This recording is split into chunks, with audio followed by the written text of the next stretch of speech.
Strength and conditioning for jiu-jitsu is far from a cut and dry subject. All you have to do to see this is ask 3 different black belts how to improve your endurance for jiu-jitsu. You gotta do 100 push-ups, 100 sit-ups, and 100 squats every day. You gotta lift heavy 5 days a week.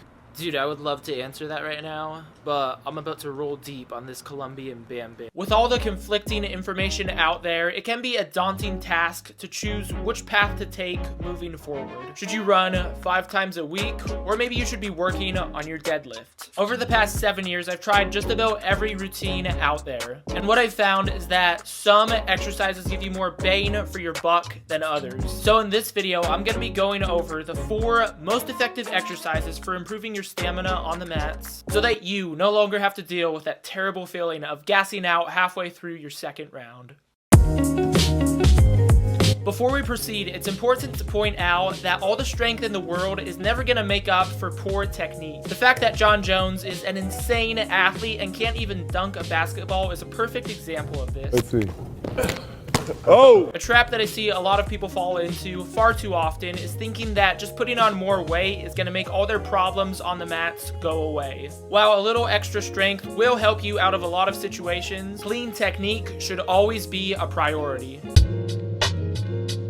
One of the best ways of improving your stamina for rolling is by actually rolling. I know this may be stating the obvious, but common knowledge is not always common practice. 9 out of 10 times, the people at class with the best cardio are the ones that roll the most. So if you're only rolling 5 times after class, just try bumping it up to 7. If you can hit 7 rounds with 2 breaks, try cutting it down to maybe 1 break, or maybe cut out the breaks entirely. It may seem like a small change, but I promise you, these small changes will compound over time to produce very big results. Another benefit of live rolling is it will help you to pace yourself better, giving you the ability to pick your shots and save your energy for those short, explosive bursts to secure dominant positions where you can pause for a second to catch your breath. The ability to set a good pace is one of the cornerstones of having effective jiu-jitsu.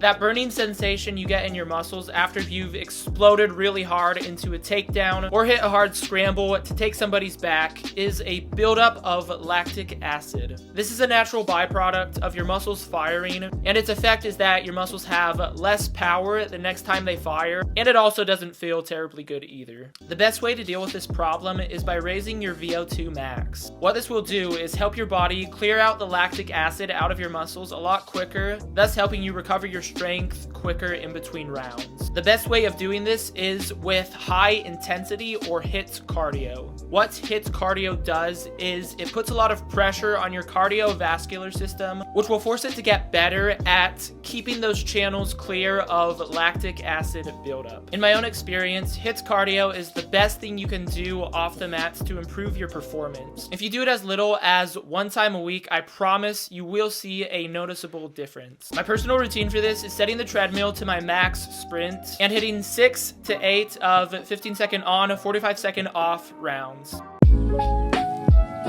The hips and legs are a crucial part to more moves in jiu-jitsu than I care to name right now. Thus, the benefits can be numerous if you add even a little bit of strength to this area. From helping you stand up and break guard, to adding a little bit of explosion to your takedowns, training legs 1 to 2 times a week will add power to your base, which can help you to win those close matches where both you and your opponent are virtually equally matched skill-wise. Now, if you prefer to do the squat, that's perfectly fine. Me personally, I put a lot of strain on my lower back just doing jiu-jitsu, so anytime I can avoid any unnecessary strain on my back, I try to shoot for that, which is why I prefer the leg press for my leg workouts. However, any type of heavy compound lift that involves your legs and hips is perfect for building strength in this area.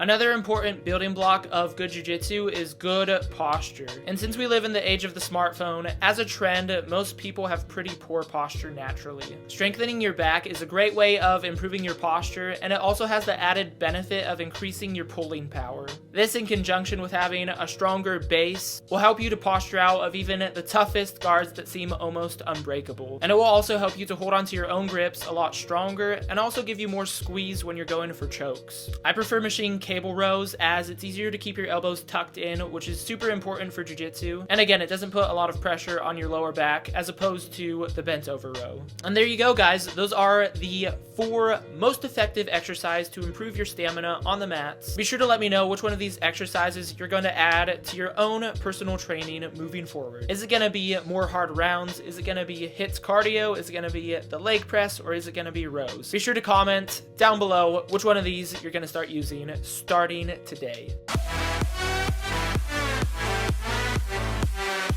Now, some of you guys have been asking me for more breakdowns of my live rolling. So we're about to jump into 2 rounds that I filmed the other day. I'm going to break them down for you guys, and hopefully you'll be able to pick a couple things out of these training sessions that you can use the next time that you're on the mats. If you guys would like to see more videos like this where I give you techniques, breakdowns at the first half of the video, and after that I get into some live rolling to give you guys some ideas, be sure to let me know. You know the drill. I'm down for it if you guys are. My first round here is with my man Armin. He's about my size and has really good positioning. Here he tries to trap my bottom leg. I switch my hips and use the overhook to chop him down. As I circle away from it, he pulls guard.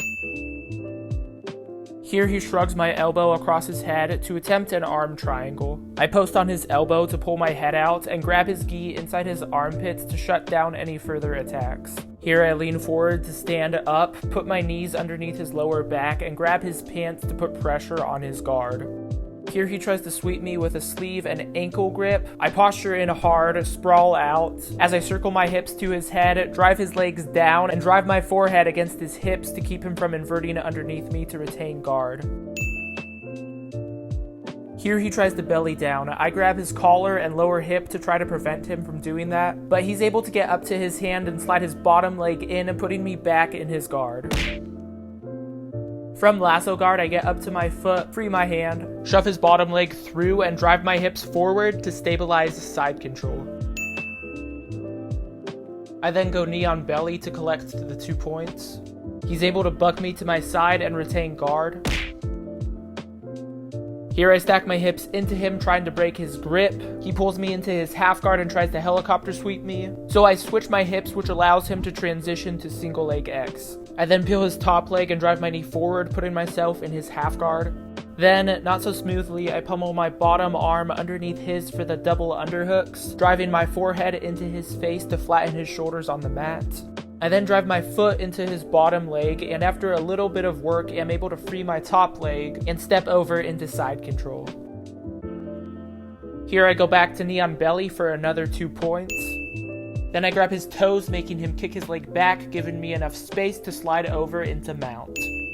I see there's 13 seconds left, so I try to attack an armbar, but he's able to buck up and get enough space, initiate a scramble, which allows him to get back up to his feet.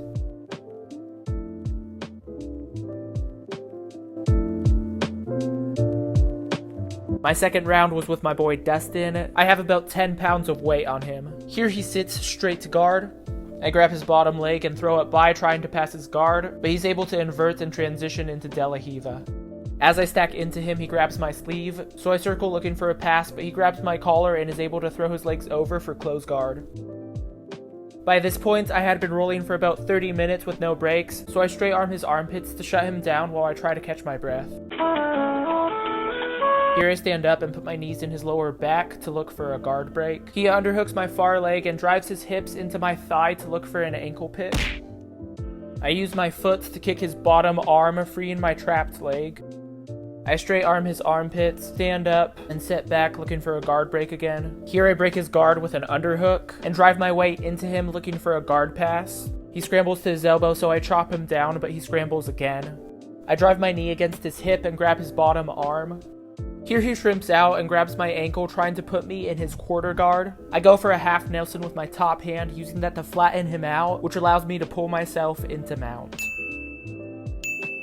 Here he hips up and frames on my hips looking for guard. I shove my knee through for dope mount, trying to smash him back down, but he's able to hip out with his bottom leg and retain a full guard.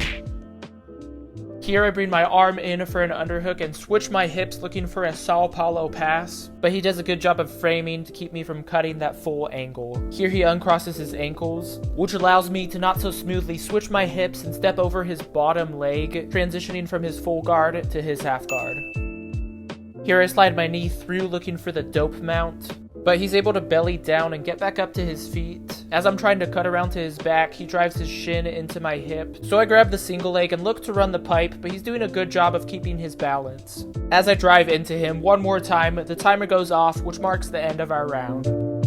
Alright guys, that is all we have for the video today. If you guys are liking this new format of video, be sure to let me know. If you want to see more, I'll keep them coming. And if you're still watching, then you probably enjoyed the video, so be sure to hit that thumbs up button so that YouTube knows to show this video to other people as well. If you guys are new around here, I'm Jedi. I've been doing jiu-jitsu for 7 years, and I draw from that experience to make practical jiu-jitsu videos every Monday and Friday that you can apply the next time that you're on the mats. So be sure to hit that subscribe button and turn on the notification bell so you don't miss any of my future uploads. I will talk to you guys in the next video. Remember, stay consistent and anything is possible.